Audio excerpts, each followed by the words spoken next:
Ndinoitwa kwemhirizhonga, mutungamiriri wedare reseneti revechidiki, mudare reparamende revechidiki zvekare.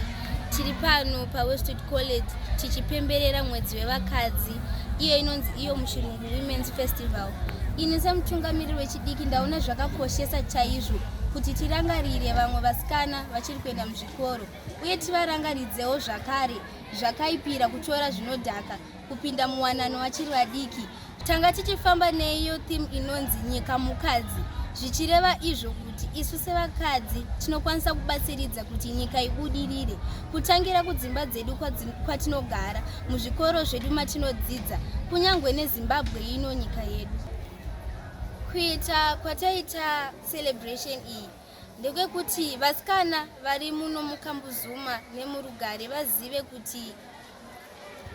zvakaipira kuroorwa vachiri vadiki pamwe nekutora zvinodhaka. Tine vimbo netarisiro yekuti vachanodzidzisawo vamwe munharaunda dzavanogara zvakaipira kupinda muwanano vachiri vadiki pamwe nekutora zvinodhaka. Chirongwa ichi tatanga kuchiita nhasi, asi tine vimbo yekuti ticharamba tichienderera mberi nekuti taona kuti inzira yakakosha zvikuru yekuti tiwanike tichisimudzira vanasikana vechidiki. Vanasikana kusangana nematambudziko anosanganisira kupinda muwanano vachiri vadiki, uyezve havazokwanise kugara mudzimba dzacho, ndo vanozowanikwa vakuita iyo inonzi pachirungu GBV, gender based violence, kuwanikwa futi vachibuda mudzimba dzacho.